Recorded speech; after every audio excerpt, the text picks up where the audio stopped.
प्रिय विद्यार्थियों, आज हम तृतीय वर्ष राजनीति विज्ञान के प्रथम प्रश्न पत्र पाश्चात्य राजनीतिक चिंतन एवं वाद की चर्चा करेंगे।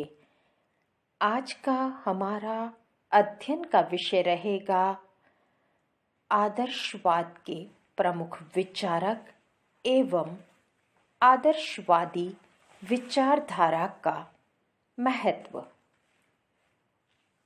प्यारे बच्चों, राजनीतिक चिंतन के इतिहास में आदर्शवादी विचारधारा के दो वर्ग हैं, जर्मन तथा ब्रिटिश। जर्मन विचारधारा का प्रतिनिधित्व हीगल करते हैं और ब्रिटिश विचारधारा का प्रतिनिधित्व ग्रीन के द्वारा किया जाता है। इन दोनों की विचारधारा के आधार पर इन्हें उग्र तथा उदारवादी आदर्शवाद कहा जा सकता है। आदर्शवादी सिद्धांत के मूल तत्वों पर एकमत होते हुए भी जर्मनी तथा ब्रिटेन की विभिन्न राष्ट्रीय तथा सांस्कृतिक परंपराओं के कारण इन दोनों वर्गों की मान्यताएं एक दूसरे से काफी भिन्न है। इमैनुअल कांट को जर्मन आदर्शवाद का पिता कहा जाता है। रूसो की सामान्य इच्छा व स्वतंत्रता संबंधी विचारों के आधार पर आदर्शवादी विचारधारा के प्रतिपादन का कार्य सर्वप्रथम कांट के द्वारा ही किया गया। नैतिकता को ही मनुष्य की पूर्णता का मापदंड मानते हुए कांट का विचार है कि राजनीति का अध्ययन नैतिक दृष्टिकोण के आधार पर ही किया जाना चाहिए। उसका यह विश्वास है कि नैतिकता से पृथक राजनीति सर्वथा मूल्यहीन है। कांट के अनुसार राज्य एक ऐसी संस्था है जो सर्वव्यापक विवेक पर आधारित अपने नैतिक कानून द्वारा व्यक्ति की अनैतिक इच्छाओं का दमन करके उसे नैतिक जीवन बिताने का अवसर प्रदान करती है। उसके मतानुसार व्यक्ति का एकमात्र अधिकार और कर्तव्य राजाज्ञा का पालन करना है। कांट राज्यों को बहुत अधिक कार्य नहीं सौंपना चाहता। इसके साथ ही कांट बाहरी क्षेत्र में राज्य की संप्रभुता का विरोधी और विश्व शांति का कट्टर समर्थक था। वह विश्व बंधुत्व के सिद्धांत का उपासक था और संपूर्ण मानवता को एक इकाई के रूप में देखने का इच्छुक था।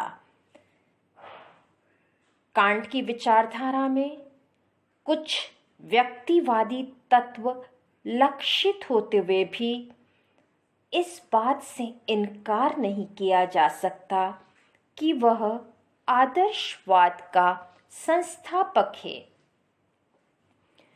कांट द्वारा प्रतिपादित राज्य के आदर्शवादी सिद्धांत का प्रबल समर्थन एवं विकास जर्मनी के ही एक दार्शनिक फिक्टे ने किया।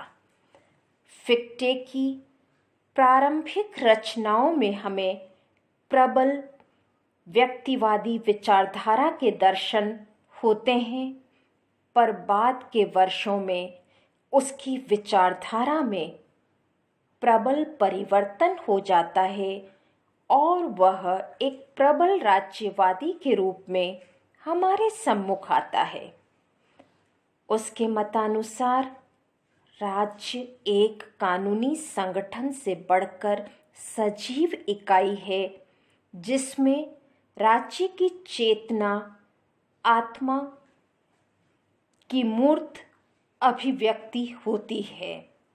राज्य एक ऐसी सजीव इकाई है जिसमें रहने से ही व्यक्ति का कल्याण संभव है।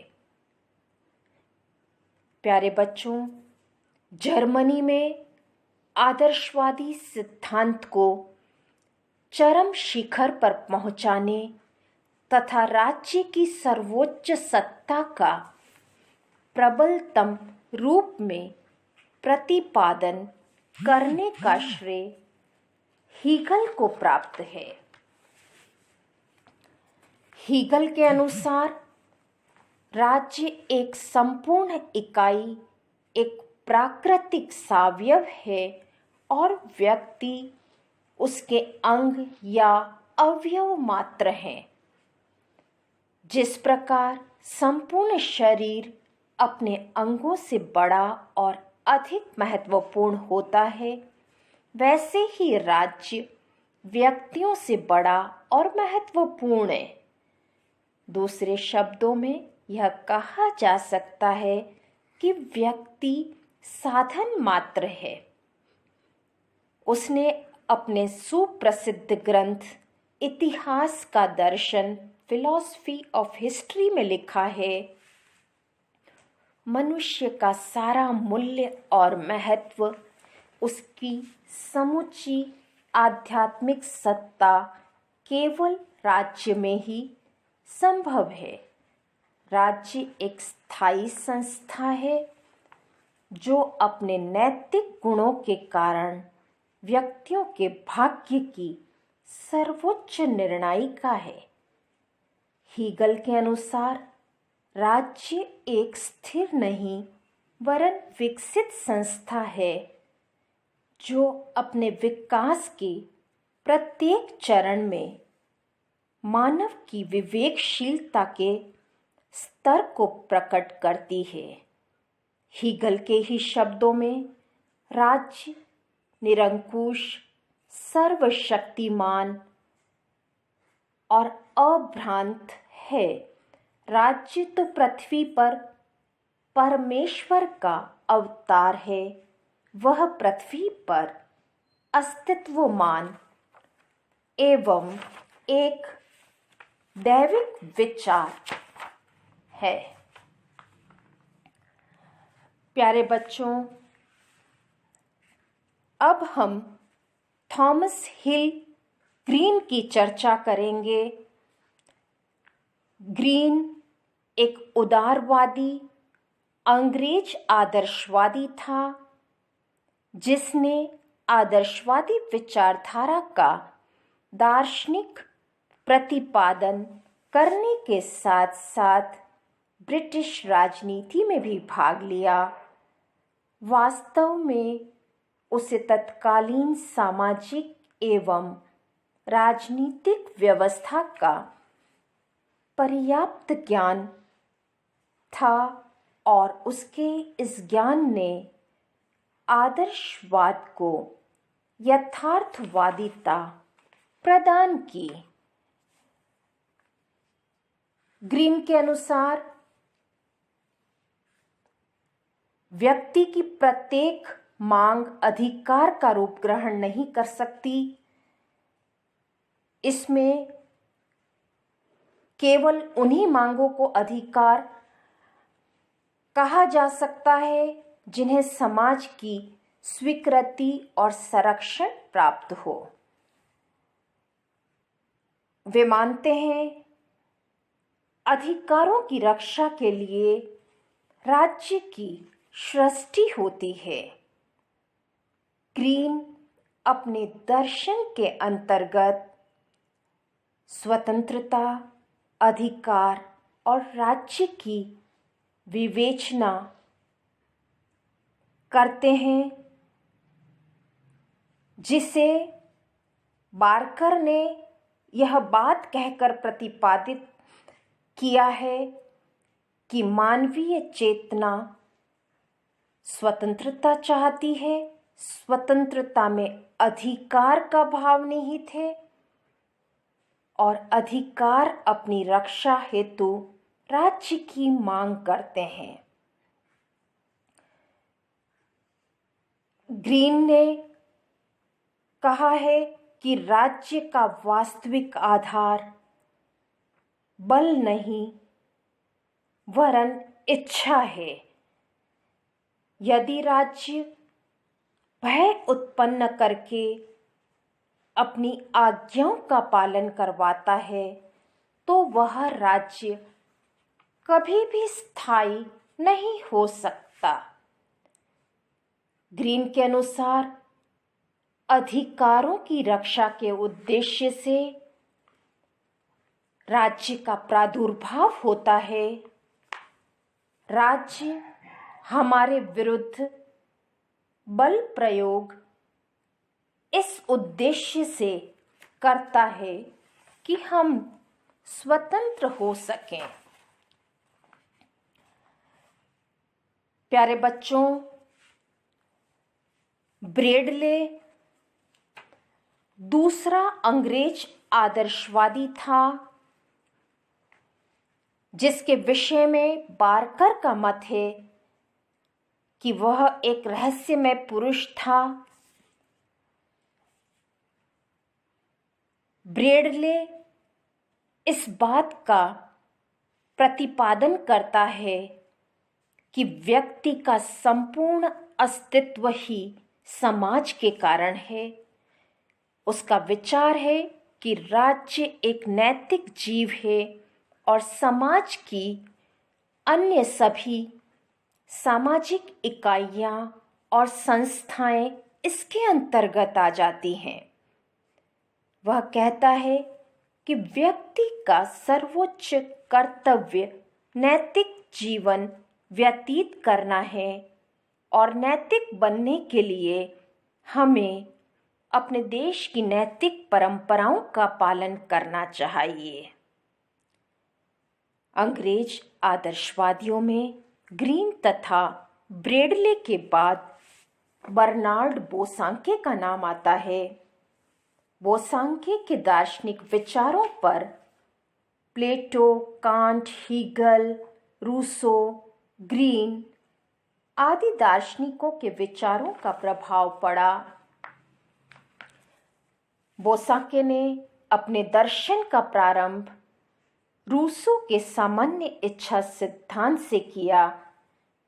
बोसांके के अनुसार राज्य सामान्य इच्छा का ही मूर्तिमान स्वरूप है और वह उसी के द्वारा संचालित होता है। अतः राज्य द्वारा शासित होने से सामान्य इच्छा अथवा दूसरे शब्दों में आदर्श इच्छाओं द्वारा शासित होते हैं। स्वशासन का यह वास्तविक रूप है। बोसांके संस्थाओं को नैतिक विचारों का मूर्त रूप मानता है।